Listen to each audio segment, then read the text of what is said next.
Now we're going to look at experiences and how we use the present perfect simple to talk about them. Take this example here. I have met Robert De Niro. Let's put that up the top there. Was it then? Was it then? Or did I meet him then? We don't say when. You're saying, in my life this happened. But it's not important when, and I'm not saying when it happened. From the time that I was born until now, the present, in there somewhere, there was one time, or maybe more times, that I met Robert De Niro. What's important is the experience, not when it happened. She has eaten African food. This is her experience sometime in her life. How do we cut that line? How do we break the connection? We say when. I met Robert De Niro at the Oscars last year. It's in a past finished time. Last year is finished. When we give the date or the time, we use the past simple. If it's a past finished time and a finished action. She ate African food on her last visit to Cameroon. Her last visit to Cameroon was in the past, so we understand a past time. She ate African food then.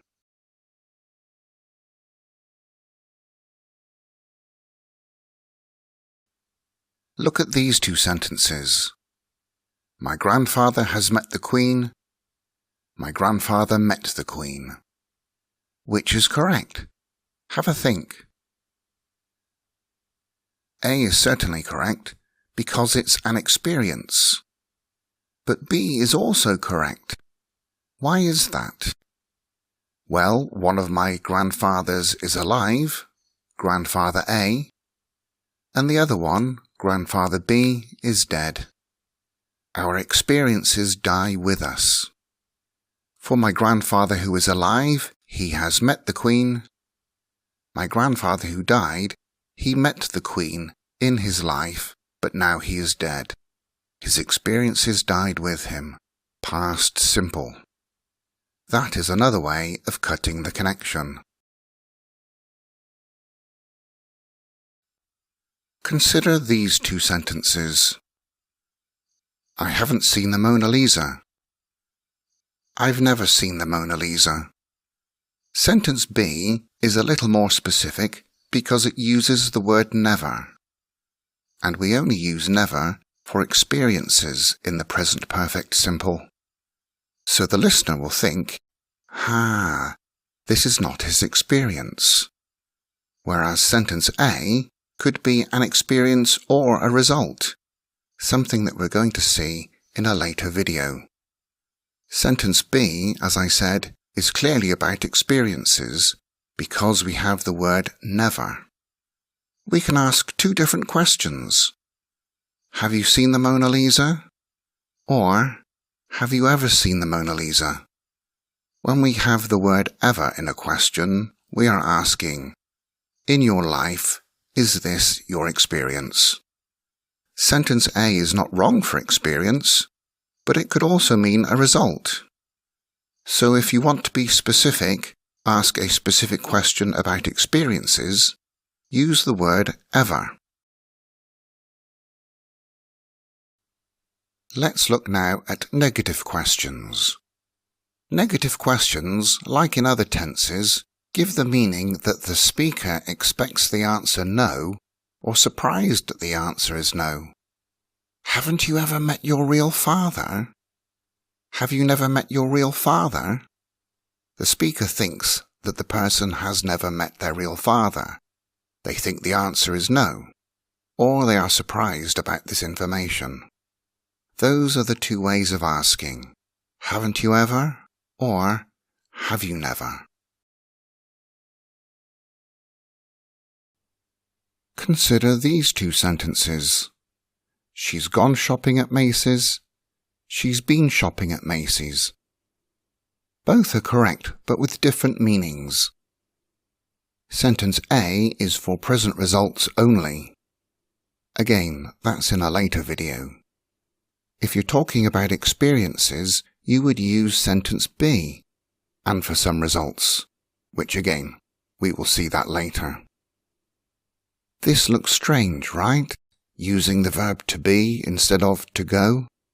But if you're talking about an experience in your life with the verb to go, it changes to been. This is because when we go somewhere and come back or leave, we use been. She's been shopping at Macy's.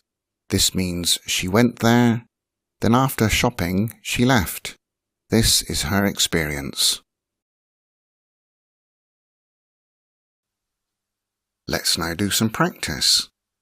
Make sentences using the present perfect simple with the following words.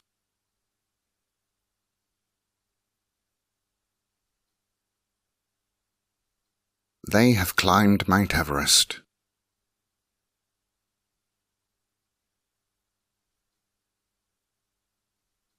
Sarah sung karaoke.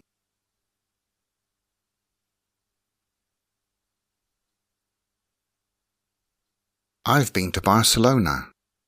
Remember, for a return journey in present perfect, we use been.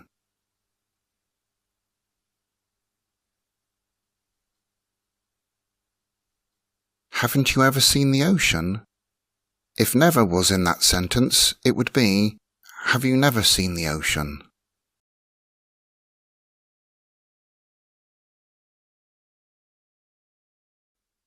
Are these sentences correct or not? Correct the wrong ones.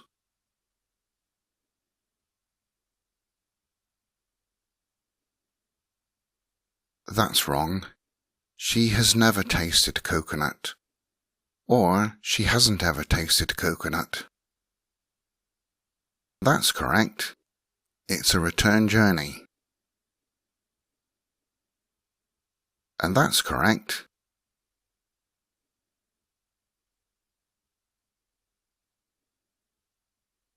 This is wrong. It should be, I have met Jennifer Aniston. That's all. In 2010 gives a past time, which needs past simple.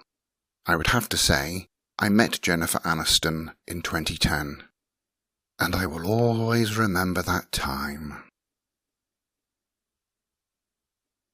That's correct as well.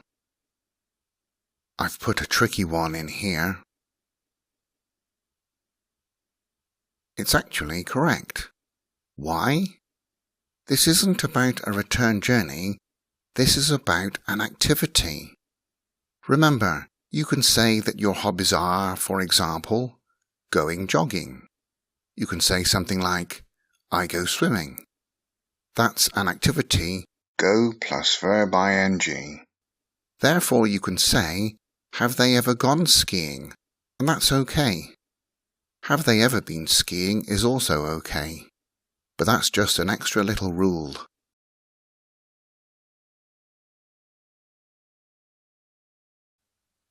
Now it's time to look at the questions on the practice sheet for present perfect simple for experiences. Answer the questions and then check your answers in the file in the resources section.